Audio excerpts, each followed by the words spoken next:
ഇവാഞ്ചലിയും അനുദിന സുവിശേഷ വിചിന്തനം.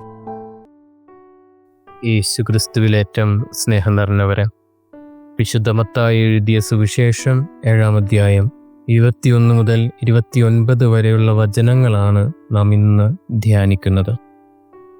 സുവിശേഷത്തിൽ ഈശോ പറയുന്ന ഒരു വചനം ഇപ്രകാരമാണ്: എൻ്റെ ഈ വചനങ്ങൾ ശ്രവിക്കുകയും അവ അനുസരിക്കുകയും ചെയ്യുന്നവൻ പാറമേൽ ഭവനം പണിത വിവേകമതിയായ മനുഷ്യന് തുല്യനായിരിക്കും. പാറ പോലെ ഉറച്ചതാണ് കർത്താവ് പറഞ്ഞിട്ടുള്ള ഓരോ വചനവും.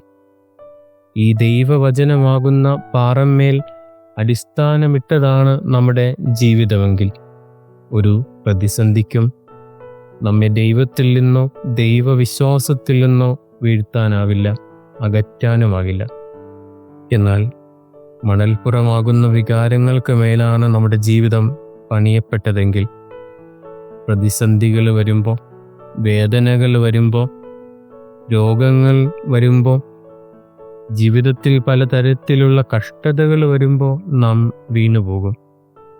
ബൈബിളിൽ പഴയ നിയമത്തിൽ മക്കബായരുടെ 2-ാം പുസ്തകം 6-ാം അധ്യായത്തിൽ എലിയാസർ എന്ന 90 വയസ്സുള്ള ഉറച്ച ദൈവവിശ്വാസി നാം കാണുന്നുണ്ട്. യഹൂദർക്ക് നിഷിദ്ധമായ പന്നിമാംസം രാജാവിൻ്റെ പ്രീതി നേടുന്നതിന് വേണ്ടി കഴിക്കണമെന്ന് പറയുമ്പോൾ അത് നിഷേധിക്കുകയാണ് ഈ മനുഷ്യൻ. വീണ്ടും പന്നിമാംസമാണെന്ന് രാജാവിനെ തെറ്റിദ്ധരിപ്പിക്കുന്ന രീതിയിൽ അനുവദിക്കപ്പെട്ടിട്ടുള്ള ഭക്ഷണം കഴിക്കാനും അങ്ങനെ ശിക്ഷയിൽ നിന്ന് രക്ഷ നേടാനും ആളുകൾ പറയുന്നുണ്ട്. എന്നാൽ എൻ്റെ ഈ പ്രായത്തിന് അഭിനയം നന്നല്ല എന്ന് പറഞ്ഞ് മരണത്തെ ധീരതയോടെ നേരിടുവാണ് എലിയാസർ എന്ന ദൈവവിശ്വാസിയുടെ ജീവിതം വികാരങ്ങളുടെ മീതെ പണിയപ്പെട്ടത് അല്ലായിരുന്നു. ഉറച്ച പാറമേൽ ഉറച്ച ദൈവവചനത്തിലും വിശ്വാസത്തിലും പണിയപ്പെട്ടതായിരുന്നു.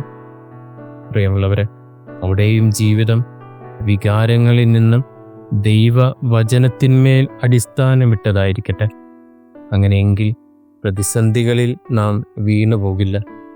വിശുദ്ധ പൗലോസ് അപ്പോസ്തലൻ റോമാക്കാർക്ക് എഴുതുന്ന ലേഖനത്തിൽ പറയുന്നത് പോലെ 8-ാം അധ്യായം 35-ാമത്തെ വാക്യം: ക്രിസ്തുവിൻ്റെ സ്നേഹത്തിൽ നിന്ന് ആര് നമ്മെ വേർപെടുത്തും?